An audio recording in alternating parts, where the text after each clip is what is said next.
Assalamualaikum warahmatullahi wabarakatuh. Ketemu lagi kita di ngaji narasi online. Alhamdulillahi rabbil alamin. Wassalatu wassalamu ala khairil mursalin. Sayyidina wa maulana Muhammadin wa ala alihi wa sahbihi ajma'in, amma ba'du. Sahabat ngaji narasi online yang dirahmati Allah Subhanahu wa taala. Pada hari ini kita bersua kembali dan kita akan melanjutkan kajian akhir dari bab sabar, hadis ke-23 dan hadis ke-24 yang akan kita baca secara bersamaan. Dan ini adalah proses cobaan dan sebuah apresiasi Tuhan, apresiasi Allah terhadap sebuah pertobatan. Untuk itu, tetap simak sampai akhir, jangan di skip, insya Allah mendapatkan ilmu yang bermanfaat. Sembari berharap bahwa ilmu ini semuanya dari Allah Subhanahu wa ta'ala. Bismillahirrahmanirrahim. Wa an ibni Abbas wa Anas bin Malik radhiyallahu anhum. Jadi hadis ini disampaikan oleh Ibnu Abbas dan Anas bin Malik. Semoga Allah meridhai keduanya. Anna Rasulullah sallallahu alaihi wasallam qala, sesungguhnya Rasulullah sallallahu alaihi wasallam itu pernah bersabda, "Lau anna libni Adam wadiyan min zahabin." Ini kata-katanya keren banget dan sangat nembak. Apa kata Nabi? Andaikan anak-anak Adam itu memiliki wadian, wadian itu satu lembah besar min zahabin yang terbuat dari emas, ahabba ayyakuna lahu wadian, sungguh ia akan terus berupaya atau sangat-sangat suka sekali untuk menambah lagi lembah itu satu lagi. Sahabat ngaji narasi online, ungkapan ini nembak banget. Ungkapan ini sungguh mengena. Betapa manusia itu, kita semua ini kalau tidak dikontrol hati spiritual kita, maka akan terus merasa kurang dengan kebutuhan duniawi kita. Padahal Allah sebutkan dunia itu apa? La'ibun walahun, hanya tempat bermain dan bersenda gurau.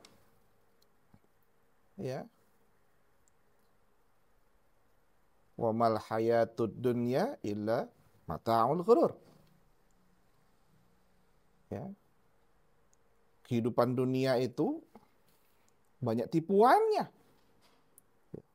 Kelihatannya megah, hebat, wah, tipuan semua itu. Maka kata Nabi, andaikan sudah dikasih anak Adam, kita manusia ini dikasih oleh Allah, Ahmad Rajafi, kamu satu lembah dari emas, ini buat kamu. Dalam hati itu akan terus ngomong, wah bagus ini, ngambil yang sana lagi nih, satu lagi nih buat saya ini. Akhirnya apa? Karena rakus itu, maka kita tidak sungkan-sungkan untuk saling menyakiti, bahkan sampai membunuh demi mendapatkan atau menguasai harta benda atau duniawi tadi. Banyak loh minta maaf, saling gigit, cuman gara-gara jabatan. Astagfirullah. Ya. Ini kiasan yang maha dahsyat, ini kiasan yang hebat sekali. Udah dikasih gunung emas, masih kurang, masih minta satu lagi. Allah udah kasih istri cantik, masih garap istri orang. Astagfirullahaladzim.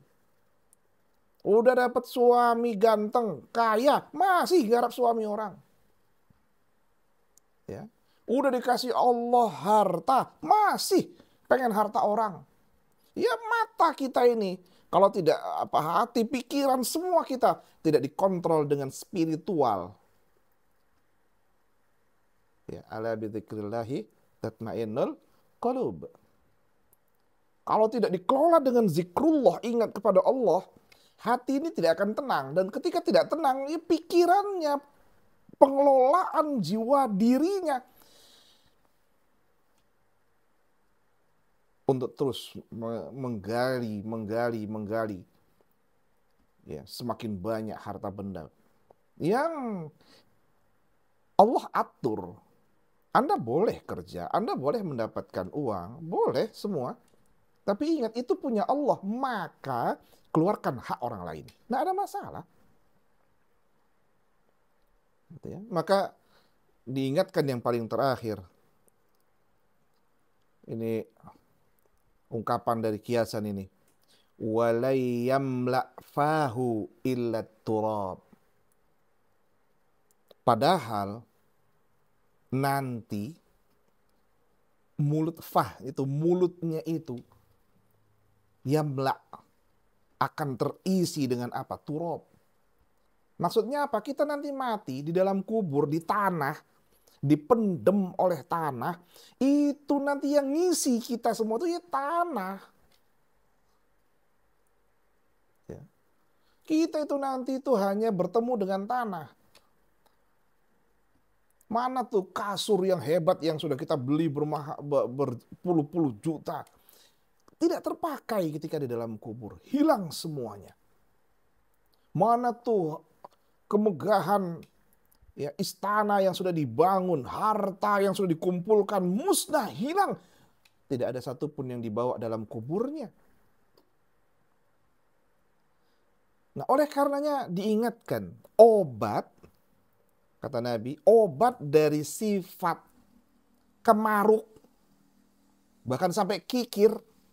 Kalau orang Manado bilang, orang ya ada orang ini tak biasa bertanya mana. Kita biasa bertanya mana. Martorang lupa baca rita napa. Jadi mana, bukan napa. Kita selalu ngomong mana. Tapi nggak pernah kita selalu bicara, menyampaikan ini. Ini. Apa? Selalu minta, mengais sebanyak-banyaknya, lupa memberi. Padahal kita akan terpendam di dalam tanah. Bahkan pakaian kita pun hanya kain putih, itu pun yang dirobek-robek. Tidak menggunakan gunting. Ya tinggal diseret. Nggak ada pakai gunting. Tidak pula dijahit kembali. Disulam. Tidak, kita gunakan itu semua. Maka obatnya, kata Rasul, wa yatubullahu ala man tabah. Maka Allah senantiasa menerima pertaubatan orang-orang yang mau bertaubat. Tabah, yang telah melakukan pertaubatan, bukan baru mau, tapi tabah, telah melakukan pertaubatan. Sahabat ngaji narasi online, hadis yang ke-23 ini adalah sentilan. Kita hidup di dunia, begitu banyak ya cerita ya yang bisa dikumpulkan dan mengarahkan kepada kita melakukan penelaahan. Ini boleh, ini tidak boleh, ini bisa saya ambil, ini tidak boleh saya ambil. Oke, ini jangan. Ini kita, karena kita Allah hadirkan ya, karena kita semua dihadirkan oleh Allah ini akal pikiran yang sehat, punya hati yang perlu digunakan. Maka sifat kemaruk, ya, rakus, bahkan sampai kikir, itu hanya menyengsarakan diri kita. Obat adalah tobat. Obatnya adalah taubat.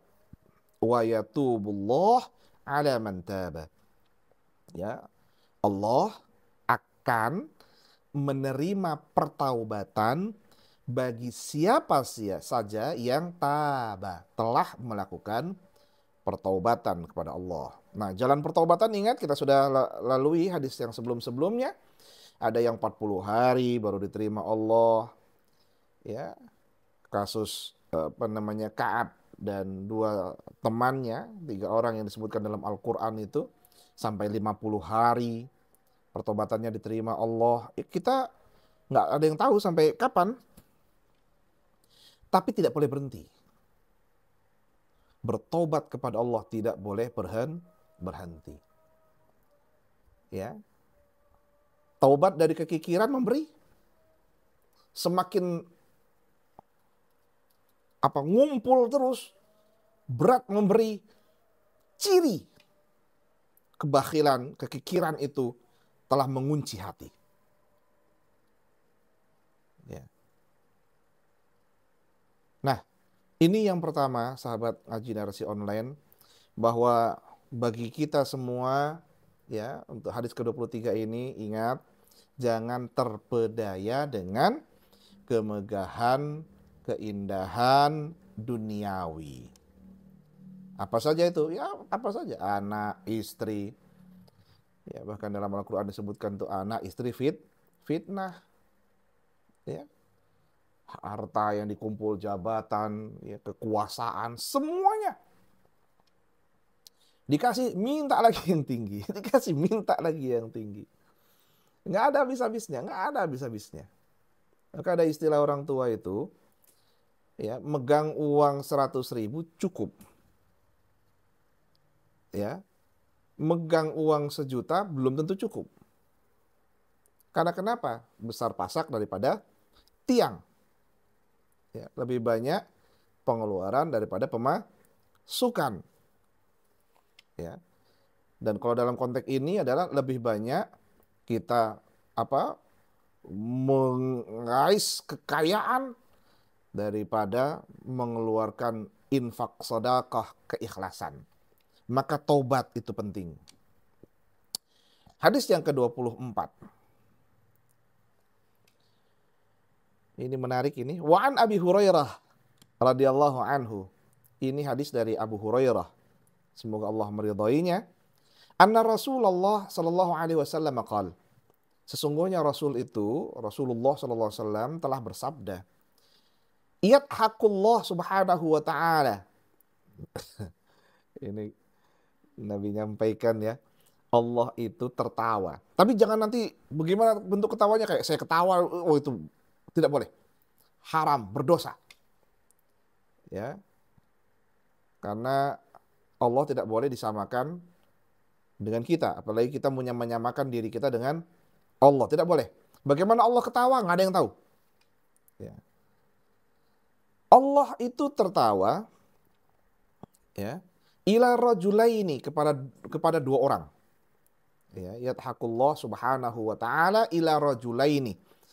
Ya, Allah tertawa kepada 2 orang yang yaqtulu ahaduhumal akhar yadkhulani al-jannata.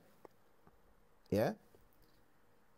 Kepada 2 orang yang saling membunuh antar satu sama lain, ya, tapi yadkhulanil jannah, tapi dua-duanya masuk surga.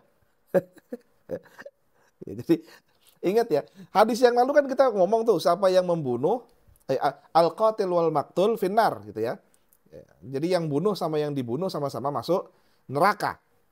Karena membunuhnya itu bukan karena hak. Ya. Jadi karena memang dendam, pengen bunuh, bukan karena hak. Ya. Maksiat karena kemaksiatan, bakalai, istilahnya tuh, berkelahi. Nah, kalau ini berbeda. Allah ketawa kepada dua orang yang saling bunuh, lalu dua-duanya masuk surga. Kok bisa ya? Apa sebabnya? Yang pertama adalah yuqatilu hadza fi sabilillah fayuqtal. Yang pertama itu adalah orang yang ikut perang di jalan Allah, lalu dia dibunuh oleh seseorang. Ya, mati. Nah, dia masuk surga karena syahid, ya, mati syahid di jalan Allah, fi sabilillah, di jalan Allah. Maka orang seperti ini janji Allah kan mereka yang mati di jalan Allah tentu syahid masuk surga. Ya. Ini yang pertama. Tapi yang kedua, summa yatubullah 'alal qatili. Ya. Tapi yang kedua adalah orang yang bertaubat kepada Allah. Siapa itu? Al-qatil, yang bunuh tadi. Musuhnya. Jadi perang nih, perang. Yang satu muslim, yang satu non muslim, nah gitulah poinnya gitu ya. Lalu yang satu ini kafir, membunuh lah muslim. Yang muslim masuk karena syahid di jalan Allah. Yang satu yang membunuh ini dia bertobat kepada Allah, fayuslim, lalu masuk Islam. Setelah dia masuk Islam, dia ikut perang lagi, fayustashhad, mati syahid. Maka pada saat itu dia juga masuk surga. Itulah hadisnya yang menjelaskan bahwa dua orang tadi sama-sama masuk surga. Apa sebabnya? Ini kita ingatkan, ada dalam surah Al-Hijr ya, ayat 46-47 ini penting. Udkhuluha bisalamin aminin. Dan masuklah kalian ke dalamnya dengan sejahtera dan aman. Wa naza'na fi sudurihim min ghillin ikhwanan ala sururim mutaqabilin. Dan kami lenyapkan, wa naza'na fi sudurihim, dan kami lenyapkan segala rasa dalam dadanya, min ghillin, ya, dendam pada hati mereka. Ghillin pada siapa? Ikhwana, padahal mereka merasa bersaudara. Ala sururim mutaqabilin, duduk berhadap-hadapan di surur sarirah, ya, dipan. Ya. Dipan itu tempat tidur gitu ya. Mereka semua itu karena lenyap rasa dendam dalam diri mereka. Hilang satu, lenyap karena tenggelam dalam cintanya kepada Allah, kematian syahid. Dan yang kedua, hilang rasa dendamnya karena tersucikan pertaubatannya kepada Allah. Nah, sahabat ngaji narasi online, hadis yang terakhir dalam bab taubat ini, hadis ke-24, ingin mengajarkan kepada kita semua dalam perjalanan hidup ini tentu banyak lika-likunya, banyak pertemuan yang akan dia hadapi. Nah, ketika pertemuan itu tentu ada yang perlu kembali kepada Sang Maha Kuasa ketika dia telah berbuat dosa. Ya. Karena orang yang kembali kepada Sang Maha Kuasa, kembali kepada Allah, ingat akan dosanya, lalu Allah terimalah aku. Maka pada saat itulah Allah mendengar jeritannya. Dan Allah terima pertaubatannya. Padahal dia telah membunuh. Dia telah membunuh. Maka ingat, orang yang telah membunuh seperti ini tadi, tapi dia bertaubat. Meskipun hadis sebelumnya menyatakan al-qatil wal maqtul finnar, kalau dia tidak mau bertaubat. Andaikan ia bertaubat, tentu Allah akan mendengar jeritannya. Maka sahabat ngaji narasi online, pada hadis ini 23 dan 24 menjadi jalan bagi kita semua agar lebih cerdas dalam beragama dan lebih tegas dalam menyatakan diri ini insan yang betul-betul beragama dan mensucikan jiwa ini dalam pertobatan yang nyata kepada Allah Jalla wa'ala. Tidak perlu tertipu dengan dunia, dan ketika telah melakukan perbuatan dosa, kembali ingat Sang Maha Kuasa, tundukkan kepala, jatuhkan air mata, agar apa yang kita rasa adalah melekat dengan Sang Maha Kuasa. Semoga Allah Subhanahu wa taala menerima pertobatan kita, dan insya Allah selanjutnya kita akan membahas tentang bab sabar. Bab sabar, babus sabar. Jadi tentang kesabaran, dan mudah-mudahan setelah kita ngaji ikhlas, ya, niat, ngaji tentang taubat, kita bisa menjalani hidup dengan penuh kesabaran. Wassallallahu ala sayyidina Muhammadin nabil ummi wa ala alihi wa sahbihi wa baraka wasallam. Wafaqana Allah jami'a lima yuhibbuhu wa yardah. Assalamualaikum warahmatullahi wabarakatuh.